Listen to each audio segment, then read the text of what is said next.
Hey everyone, Gill here, and it is time for another mailbag where I answer your hot takes, questions, comments, concerns, all of the above about tennis and anything else. About 24 hours ago, I posted on the YouTube community tab, and your comments have built up.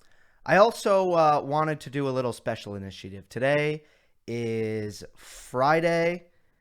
It is July 10th, and that should be Wimbledon semifinals day. So I felt like reflecting on what we're missing right now. I mean, obviously, just to think about how different at least my life is today than, what it should be is definitely something to reflect on. So I did tweet. If you want to follow me on Twitter, at Gill Gross, I asked, what do you miss most about tennis? And I got a couple of replies that I wanted to read and comment on. Swagat says, just the exhilarating feeling of watching the big three compete on the biggest stages. Also your frequent tactical breakdowns, which I enjoy a lot. Absolutely. I mean, there is definitely an added weight when the big three clash, especially in a major. And in terms of the tactical breakdowns, yeah, I mean, it's definitely the bread and butter of the channel. But at the same time, I am proud of how much I've been able to do without tennis, because that, and I think I'm not alone. Look, this is everyone. Everyone's adapting. Every media company, every creator that has anything to do with sports or other sectors as well, like everyone's adapting. But I do think this has been a good experience, to adapt to life without tennis and still create content. Nomo Paria says, the anticipation before a big match, thinking about how each player could win. I'm losing it. Says, what I personally miss most about tennis is the fact that it serves as a distraction from the boredom and crap that comes with everyday life. I really appreciate tennis and sports in general, way more now that we haven't had any sports for 4 months. That hit me right away. Like, I remember, it was March when Indian Wells got canceled. It was early-ish March. And then a couple days later, I remember it was a Thursday when all college sports got canceled in the United States, and the NBA was actually before then, and then basically all the leagues shut down that were in progress, including the NHL. And I think my first reaction was, I mean, we're about to find out exactly what sports mean to us. Like right now, like we're about to figure it out. And yeah, what's the saying? The heart grows fonder in absence. I think I might have butchered that, but yeah, it's definitely true. And the distraction that sports offer, especially in a time where the news is very relevant and honestly, in my opinion, very exhausting to follow at this time. It's not like there's nothing else to help your mind drift away, but I think it's very important that everyone takes a break from their daily life and all their stresses, and basically shuts their brain off and gets engaged in a sport. I think that's very important. Charles says, this is going to sound strange, but I miss dramatically adjusting my schedule to accommodate big matches played in other time zones. I miss being excited about unknown and for the small chance of a big upset at Wimbledon. Also, I miss no tie breaks in the fifth. Time zones, yeah. For me, that's the Australian Open for the most part. It's not that I never do it for other tournaments, but when I think of a lot of the other tournaments played, deep in the Western Hemisphere, I'll just watch them on replay. Obviously, for an occasion as momentous as the Australian Open, I want to watch it live. So yeah, I haven't missed that yet because, if the Australian Open gets canceled, I'll miss that. It is something that you groan about when you're doing it. But again, when you can't even do it, then you kind of start to miss it. And there is a special feeling. Like the Australian Open wouldn't feel like the Australian Open for me. Let's take the final, for example. It wouldn't feel like the Australian Open final if it wasn't 4 a.m. It just wouldn't. we all associate these different things with each tournament, and that's what's so great about the tennis year. It's so diverse. Even the colors always change, right? You have blue in the beginning of the year, and then, Indian Wells has a certain color to it. Miami has a unique color to it, and then it gets orangey red for a really long time, and then it gets green, and then it gets blue, and we're staring at these screens for so long, and based on what time of year it is, that dictates what color the screen is, because that's what color the court is. So all of these there's these small associations that we have with tournaments that we all gravely miss. Okay. Let us get to the community tab on YouTube. 69 comments. Nice job, guys. Okay. The top comment. Oh, these are not in order. What the heck? They're somewhat in order. Okay. Well, the top comment is still on the top. Jeff says, if you were on Rafa's team, would you advise him to A, play both the U.S. and the French Open, or B, play just the French? I believe, do not quote me on this, but I do believe that this will be the topic on the next episode of 3, my new tennis show with Joel Drucker and Amy Lundy, which I'm posting the first 3 episodes on this channel. After that, it'll go to a channel specifically dedicated to the show called 3, a tennis show. Shameless plug there. I do believe that's the next topic of 3. So, I do not think. Look, I would probably have him play just the French. And that's not about like increasing his chances to win Roland Garros. I know Dominic Thiem, I don't even know if he believes this. So I was really surprised he said this. But Dominic Thiem basically said, oh, it'll be impossible to go far in both tournaments. Dominic Thiem was like, he said that if you go deep in the U.S. Open, it could kill your chance at the French Open. I really don't see that because, okay, maybe if you play every tournament, if you play all the 1000s, yes. But if you're Dominic Thiem, if you want to go deep in both, just play the U.S. Open and then just, again, it's tough because Kitzbühel is after that. It's in his hometown. But then there's 2 Masters 1000s events. Rest there and play the major. So for Rafa, I don't think it's because he can't defend his Roland Garros title if he doesn't play the U.S. Open, because I think he can. I'm just concerned about, I would just be concerned about the body. And at Rafa's age, I'm not sure you always err on the side of caution. You always err on the side of caution there. And this is going to be a weird tournament. A lot of things are going to be different. Nadal is a man of routine, and if I were him, my tennis season would be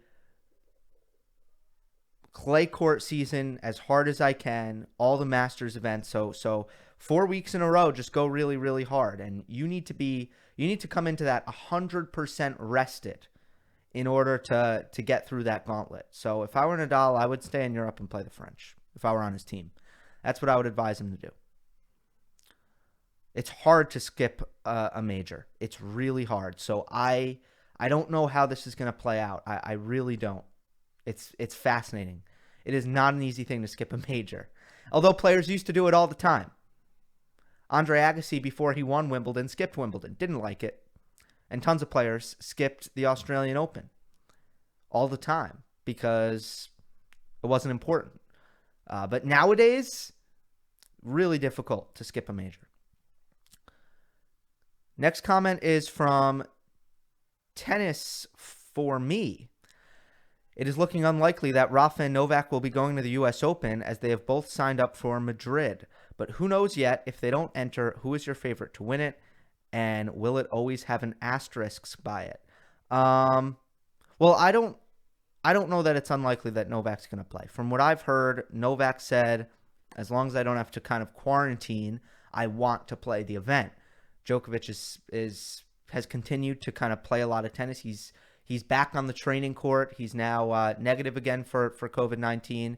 It seems like his his bout wasn't bad at all. Not a lot of suffering. So that's great.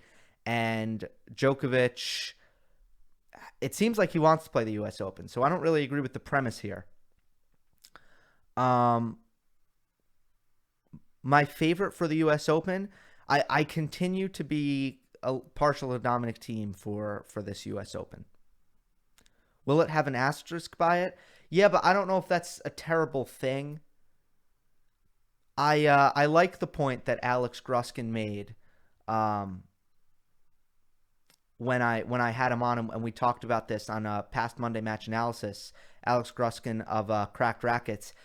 With all of these crazy circumstances, no crowd, can't go out into the city. It's almost, it's a bit of a tennis Hunger Games. And just because the situation is a little bit different, and just because some players might opt not to play, doesn't mean it wouldn't be really interesting and special to see who comes out of this. So I'm still, look, whoever wins the U.S. Open, assuming this tournament happens, it's gonna be a great accomplishment. And if Dominic Thiem wins his first major at the U.S. Open, I don't think anyone will really take away from him. At the same time, I think people will remember that Thiem's first major was the wacko U.S. Open, where not everyone played and there was no crowds and every player was staying in the same hotel. But if you win it, you win it.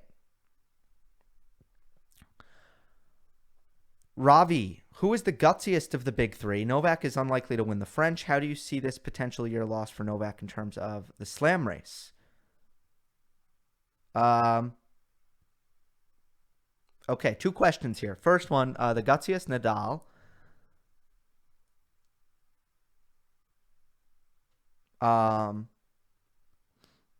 And it's tough. It's tough for Novak. This has been inconvenient for Novak. Again, from what I was seeing, that man was at the pretty close to the peak of his powers. And my theory for why is because he was ultra hyper motivated because it was an Olympic year. That's my theory. That's why I think Djokovic looked so incredibly great, is because I think he came into this year with an extremely motivated mindset because he wanted that Olympic crown. Again, if you ask Novak, players have asked Novak on these Instagram lives, what are your most painful defeats? And he continuously brings up the Olympics as his most painful defeats. A couple of losses to Murray, lost to Del Potro. These are his most painful defeats. He cried on the way off the court when he lost to Del Potro.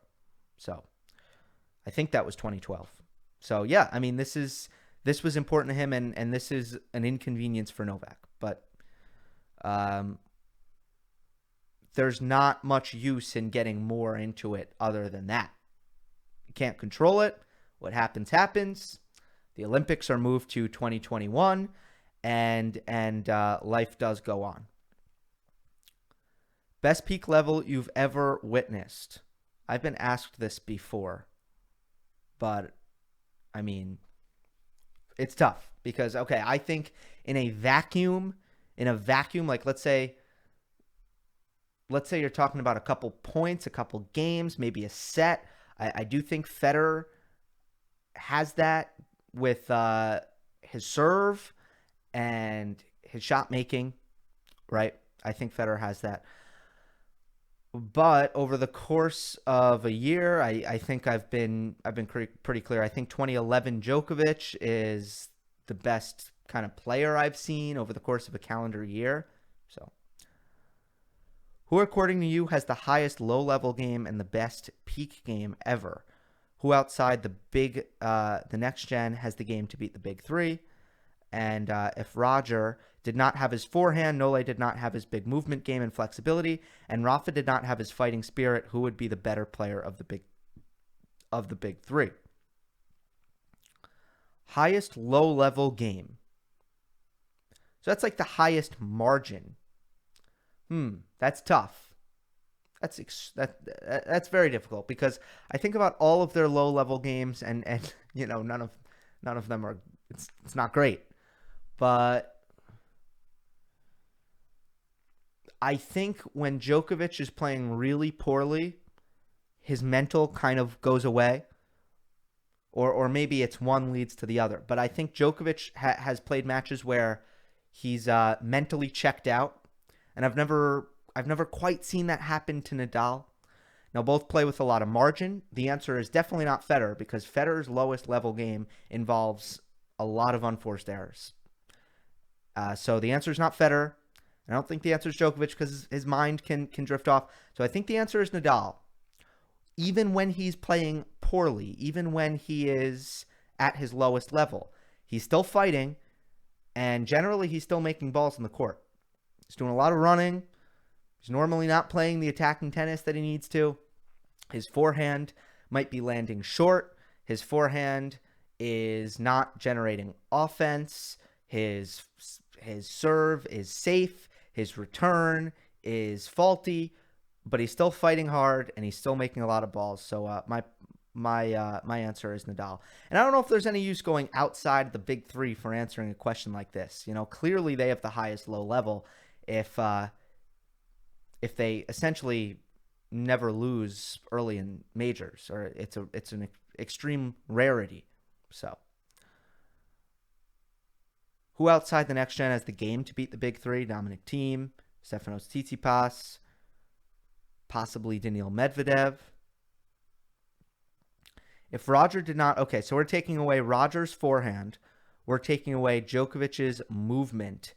And we're taking away Nadal's fighting spirit. Who would be the best? Well, tennis is movement. So that's the worst thing you can take away is movement. If you make Djokovic move like if you give Djokovic the movement of Tomas Berdych, it's going to be a problem. It's going to be a big problem. You're taking away Federer's forehand. Let's say you're giving him the forehand of what? Zverev? Give him Zverev's forehand? Well, he's got so much else. Now, again, he wouldn't even be an all-time great without a good forehand. Seriously. I don't know if that's a bold statement, but like it's a really massive part of who he is the forehand. If you gave him if you gave him Gasquet's forehand, you're not getting anything close to the same player. If you took away Nadal's fighting spirit, yeah, I mean, you're getting a great player, but you're not getting an all-time great player.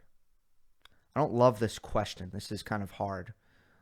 If Roger did not have his forehand versus Nole's fighting spirit, I'm gonna give the edge to taking away Nadal's fighting spirit. God, the answer continues to be Nadal here, isn't it? Yeah, because I mean, you can win without a mentality like Nadal. We've seen it. It can happen. But if you take away Roger's forehand, there's just no getting around that.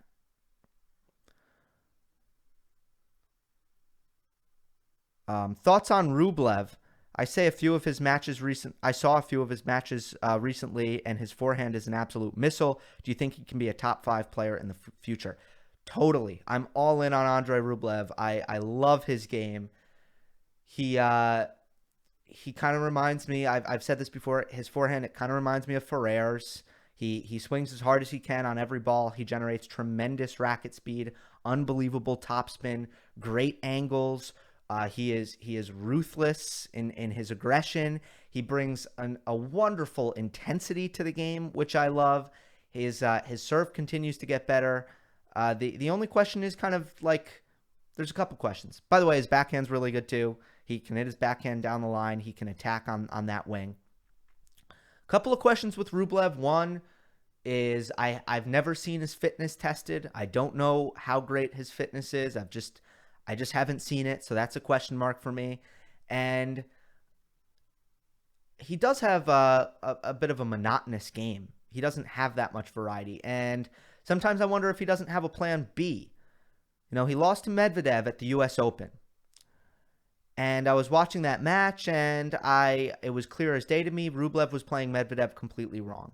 He was hitting every ball as hard as he can, and all Daniil Medvedev wants is for you to hit the ball as hard as you can right at his backhand.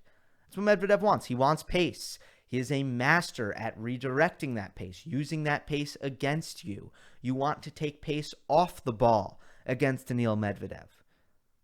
I don't think that's a secret on tour. I think everyone knows that.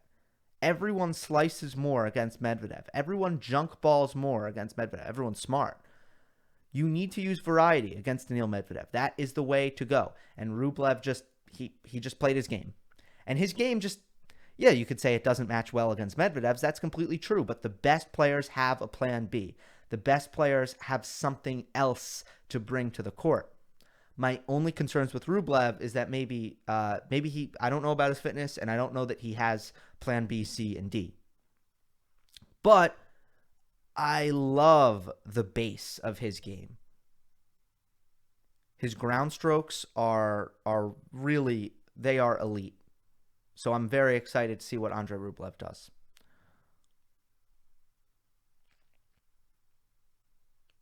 Is tactics more or less important in doubles compared to singles, according to you? Well, I think that it's more important in doubles.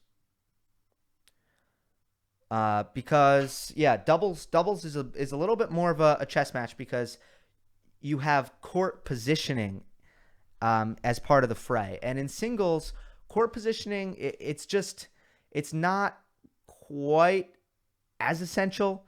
And that's not to say that it's irrelevant, because it is relevant, right? What position are you returning serve from? How often are you going to the net? Are you taking the ball on the rise, or are you hanging back and playing from behind the baseline? Are you taking a defensive posture? Are you taking an offensive posture? These things are factors in singles, but in doubles, you have just way more options to work with. You have a lot more tactical decision making is involved. Do I want to poach, right? Do I want as a net player, do I want to come across the net? Do I want to fake? Do I want to stay? Do I want to go from I formation, or do I want to play from a traditional doubles formation? On the first serve, do we want to play two back, or on the return, or do we want to play up? There's so much in terms of positioning. That aspect is just not quite as prominent in singles.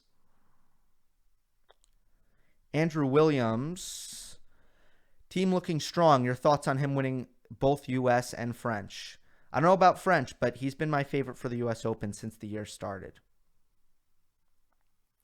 Hi, Gill. Someone else posted here regarding doubles play, so I would like to have your opinion regarding the question, why are other categories of play, doubles, mixed doubles, wheelchair, not as important?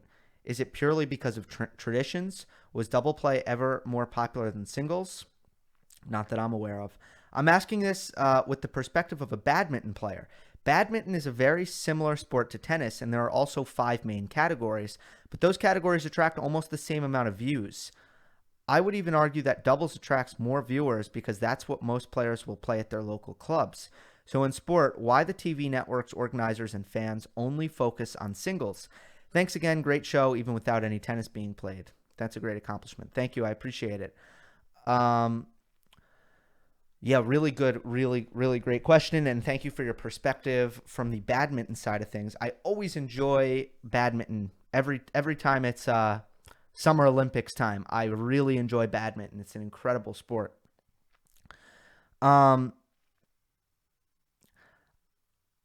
I've asked people, I've put up polls on Twitter. Most tennis fans will tell you that they find doubles just as entertaining as singles. And I think in the diehard tennis fan community, there is a desire to put doubles on a more prominent stage. And I really do wonder if anyone's tried it. And I think the answer is no. And I think if you look at an event like Davis Cup, I think if you look at an event such as Laver Cup, Doubles has produced some of the most electric action we've seen. Hopman Cup as well. These events that showcase doubles, it works. So my response to your question would be, please, can someone please try to put doubles on the same stage as singles and see what happens? Because I tend to think that some good things could happen there. With that being said, never get this twisted. Tennis is a star-driven sport. Tennis is about individuals. That's what drives viewership. That's what drives sponsorship money. It is about individual people. And we have seen, even with exhibition season, without these players at the very top, the interest in tennis can be somewhat limited. And it's more complicated than that, the reason why exhibitions don't get people really buzzing. But that's one of the factors. So there's definitely there's something to be said for these individuals in an individual sport being out there on their own. But I would desperately want, especially the TV people. The TV, so there's two facets here. There's show courts. So what court is doubles being put on and what's being put on TV? Those things work hand in hand. It's kind of I imagine it's kind of a tango there between the TV people, what they're interested in, and the tournament organizers, what they think the TV people are interested in. I would love for both sides to embrace doubles more than they do. That's my answer.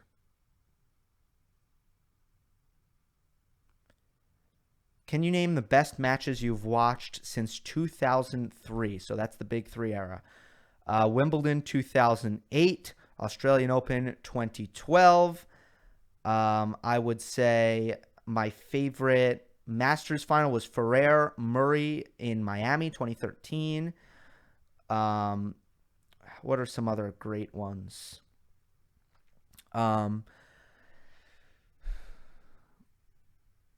Del Potro team at the U.S. Open a couple years back, incredibly underrated, a really great match.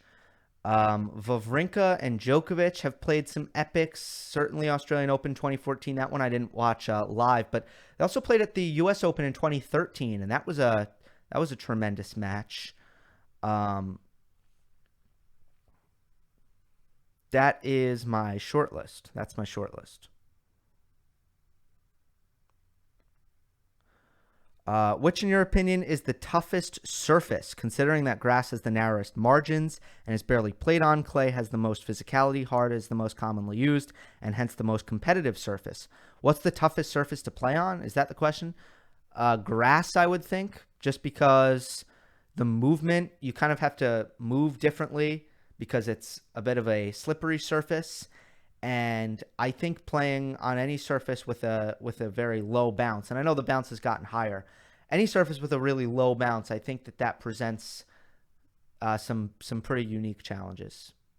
And I think the game is just very different. Also, the return of serve, let's not diminish this. The return of serve is maybe the hardest shot in tennis.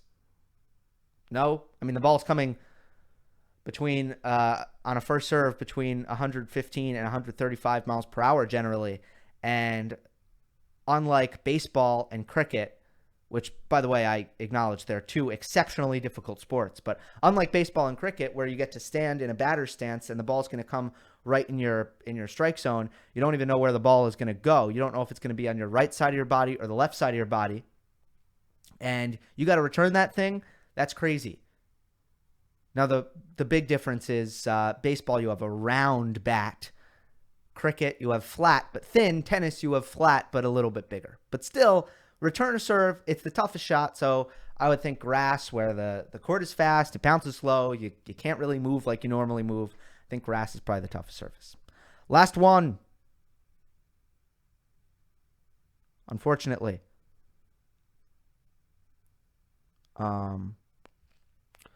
Due to age and injuries, Nishikori's career is starting to decline. Who do you think will become the #1 male Asian player in 5 years? Keep up the good work. Good question. You got Hyun Chung, who has strange technique and inconsistent ground strokes, but he's a really great athlete, potentially an elite athlete, and that's a really good thing in men's tennis. You also have Nishioka, who I love. He's an extremely talented ball striker. He's got great hands, but it seems like at his stature, he will never have a serve, and it'll always be an uphill battle for Nishioka. I'm trying to think who else there is, and if I had more time, I'm telling you, I'm on a tight deadline. I would pull up the rankings.